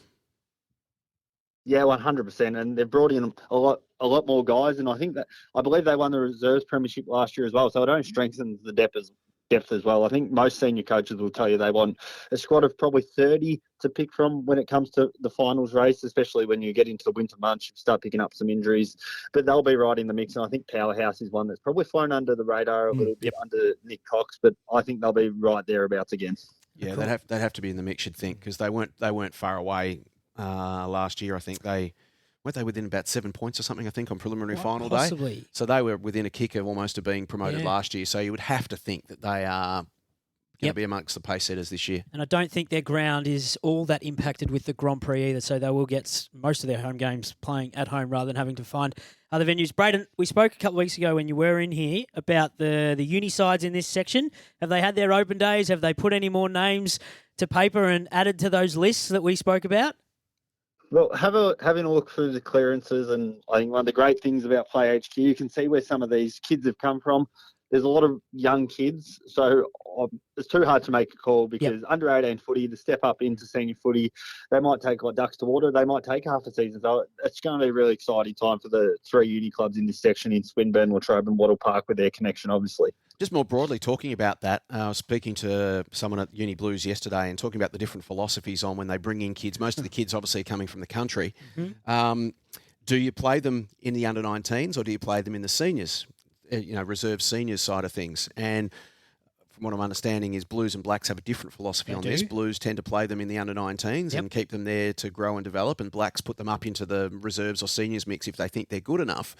There is no right or wrong with this, but it is an interesting It's fascinating philosophy, isn't it? I'm more fascinated in what happens at open day because I'm sure that they set up tents right next to one another. Yeah. And it's whoever's got the better pitch. Yeah. And potentially if you're an 18, 19-year-old who's aspiring to play in the seniors, and in the case you've just put forward, Blacks would probably say, hey, you want to play some senior football? That's 1s, 2s or 3s. You're more likely to go, oh, yeah, absolutely. Play senior straight away. But if you're the Uni Blues and they've also gone down the path at different times, but they put you in the under-19s first. If you are good enough, and they've got a handful of kids who are good enough, you're straight in. Yeah. Like, there's no mucking around. You don't sit there for a year playing at Crawford Oval at the back. Yeah, you're playing on the main deck. Which makes sense. And look, any kid who's got some talent is going to be aspirational at that age, particularly in a year where you've got Big V under-19s coming back. So it's an opportunity to get a Big V jumper for these kids this year. And the reality is that the first place selectors will look is the talented youngsters that are already playing in the senior footy in the top divisions, right? That's going to be the first place you look. If you've got someone who's tearing it up in Premier Men's, for example, and they're 18 or 19 years old, they're going to be at the front of the list on the selector shortlist. That's just a logical thing. So for kids who really want to put their hand up this year with good reason, a chance to play, Big V footy, you're going to be wanting to go somewhere where you can prove yourself against senior players. Can we just confirm the under-19 representative game this year is not against one another? No. We've only got 23 spots. It is Big V taking on Bendigo. Yeah, so there's not a 44 spot Nope. opportunity this year. It's the best of our under-19. It's the two coaches from last year, so Paul and Paul from St Bernard's and Hampton Rovers. And they're putting together a combined team which represents the VAFA. So it will be the best 23 under-19s eligible players in the entire competition. So that's going to be a tough team to get into, and what a game that's going to be. Oh, yeah, Killadilla. I think from memory when we were talking about the North v South showcase last year, people were referring to that game as a higher quality standard than the men's game that took place in Perth. So that combined team any will be game that's played with a Sharon is a high quality game. That is true. Burley. The Burley. Oh, boy. Brayden, what are you looking forward to round one? Obviously, there's some fantastic matchups right across the competition. Yeah, well, one thing I'm looking forward to, away from the men's competition, Port Melbourne Chargers, they're going to play their first game of VAFA footy. I'm fascinated to see how they go. It's a great achievement to get this side up and running in such a short amount of time. It's going to be thrilling to watch their development over the year, that's for sure. And you'll get a chance to watch that game live on vafa.com.au. We are live streaming that game from 1:45 on Saturday. Brent Sternberg, Tim Barbakos, Kira Johnston in the chair to call the big game. It's going to be a wonderful day and a piece of history, and congratulations to Port Melbourne Chargers. They take on Old Melburnians. JL Murphy Reserve down in Port Melbourne from 1:45 Saturday, and as I said, you can watch the live stream. Live and free, as they say these days. Are you going to say no ad break, siren to siren? We'll go with that. We'll go with that. So it's both. It's live and free and no ad break, siren to siren on vafa.com.au. So tune in Saturday. That is an watch awesome, a piece of history. Great stuff. Awesome result. I've got one more, Brayden, for you before we let you go. You made a bold call, which Jay shot down. Are you going to? Anyone in the division is going to kick 100 goals this year? Anyone? Mitch Brown in Premier C. There we go. I said the divisions. That's on record. That's on record. I said the divisions, not the Premier sections. I'm taking anything I can get with the Tum Watch, I think. This year. Agreed. All right, well, agreed. Leave it in there. If Mitch Brown plays enough games, surely he gets there, Mitch Brown right? plays enough. Well, if Mitch Brown kicks enough goals, he'll kick 100, but he won't. That's not going to happen. If Mitch Brown kicks enough goals, he'll kick 100. Yeah, enough. Like 100 of them. He'll get to 100. Comments from the super coach for that. That's good. Very, very good. Brayden, what are you writing about this week in the lead up to round one? Well, on community TV, we've got old Zavs and Salle. It's going to be interesting to see how D-La can contend in their first game up. So I'm thrilled to see them. Hopefully we get a cracking game of footy, but let's just hope everyone gets through injury-free and just footy gets off to a good start with games across the competition. Old Zabs de La Salle, another of our live stream games on KTV. We've got the double header starting with the reserves at 11:35 into the seniors at 1:45. So you'll be able to watch that double header. The grand reopening of Toorak Park. Brand new commentary box behind glass, I hear. That's it. Goodness gracious. Only the best for you, gentlemen. Yep, Are fantastic. you sending us to De La Salle in the opening game? No, not you. I didn't. Gentlemen, not him. He's not specifically. allowed with him. Actively choosing that I won't be at that game. The ground does look in really good It order, though. does, I can it tell you does. that because I spend most weeks, at least once a week, out near Toorak Park. So if you are in the area, Just and you're collecting looking the for rent, some- around I Toorak? was, yep. Go in and watch that game of footy. Brayden, thanks for joining us. We'll catch up with you next week. Thanks very much, guys. Are you looking to grow your business? William Buck are more than just accountants and advisors who can develop strategic growth plans for your business. With over 125 years' experience, William Buck has expertise in navigating through challenging times and has been working closely with the VAFA community, creating positive change for individuals, businesses and community organisations. William Buck's team of specialist advisors work collaboratively, providing you with 360 support. Schedule a complimentary consultation today by visiting williambuck.com. Great to spend some time with Brayden May. You can read his stuff on the Herald Sun and Community TV website. Just before we go through the world-famous tips, Jace, round one obviously this weekend. How many live streams, how many radio games? What are we doing from a broadcasting perspective this week, scheduler? We are launching big time. Ooh, Big time. I like when we go big. Yeah, So I know from you do. an SEN perspective, you gentlemen will both be out at Camberwell Sports Ground. Oh, Scotch radio's back, yeah, is it? in the forward pocket. The first game of the year, we're going to do Scotch. What a game it's going to be. Old Scotch unfurling their premiership flag against St Kevin's. Very good. Now Hard that- to tip. Now we'll get to that in shortly. But the upside this year, and great news, very excited to announce that we have got a partnership with Old Scotch this year, and Old Scotch, who have been live streaming their games for many years. We're combining with them. They're going to be on vaffa.com.au every week. So the So it's Scotch TV. Premier reserves and seniors, a double header every week, which is wonderful. Great With stuff. Combining with VAFA Media, putting our VAFA Media callers, etc., on those games as well. So for that game, it'll be an 11:35 start. Old Scotch St Kevin's reserves into Old Scotch St Kevin's seniors, and that'll be a simulcast with SEN. So you'll be able to watch the live stream and listen to your commentary. Wonderful. That's really good. Gold. Scotch radio. They got. Geez, it must have had a good the off-season. investment in the the broadcast premiership space. teams always like turn a real profit with all the merch. yeah. Must have had a good summer down It at was- Cadwell it was some- Sports Ground. well, they had two lots of premierships to advertise at Premier level, so they went really hard. From a community TV perspective, through our partners at News Corp, a double header there as well. It's Old Zabs and De La Salle on community TV from, again, reserves into seniors. Behind the glass. And Premier B Women's, as we mentioned, Port Melbourne Chargers and Old Melburnians, the first ever game for Port Melbourne Chargers in VAFA history. New club from 1:50 on Saturday at JL Murphy Reserve. You'll be able to watch that on VAFA TV at vaffa.com.au as well. So Old Scotch St Kevin's, Old Zabs de La Salle and Port Melbourne Chargers versus Old Melburnians. Blockbuster first weekend of VAFA Media live broadcasting. And good luck to those girls playing in that game. And obviously all of our sections we'll continue to write about. All of them on vaffa.com.au, so you will not miss a moment there. Let's go through round one. I won the tips last year. I think I got 90 from 90. Yeah, you didn't get one wrong. And then I got the final series bang on. I picked Scotch all the way Your through. margin was perfect as well, which I was I was amazed spot with. on. Yeah. Why didn't we replay that back? What are we doing first? I think we lost the audio. Let's start with Premier B. Premier B first. Yeah, let's do Premier hang on, B. okay. And we are going to start with Old Camberwell versus Old Trinity. 2 p.m, Gordon Barnard Reserve. I'm going to go with the T's first up. Donald McDonald. He'll be happy to hear your call on Monday morning. I hope so. The tease for me. 2 o'clock, Chelsworth Park, Old Ivanhoe, Caulfield Grammarians. Ooh, I like Satsy away from home in a first up win. Really? Over Old Ivanhoe. Yep, I like Satsy and I like Billy Edwards, who's returning after many years of working. He'll go okay. Unleash the Geesh in 2025. Old Ivanhoe for me. 2 o'clock, Fear on Reserve, Willie CYMS versus Hampton Rovers. Williamstown CYMS at home. Didn't even think about it, did he? I can't go against the Peacock here, but I'm going to. I'm going for Conterzoglu and the CYs. 2 o'clock, Elstonwick Park, Old Melburnians return to Premier B and take on Old Carey. Homecoming of sorts for Nathan Brown. I'm going for OMs. Yeah, I think I am too. I think this game will mean a lot to them at Elstonwick Park. And the final game of round one of Premier B is at Brunswick Street. It's Fitzroy and Old Geelong. Roy's for me. Royce. Let's turn our attention to Premier Men's. He's not going to tip again this year, No, is he? football's going to be the winner. Yep. Yep, you've got it. Old Brighton Uni Blacks, Brighton Beach Oval. Brighton. Brighton. Uni Blues versus St Bernard's at Melbourne Uni. What? St Bernard's got a bye first up, do they? I'm going to tip the Blues. Old Scotch St Kevin's, our match of the day on SEN.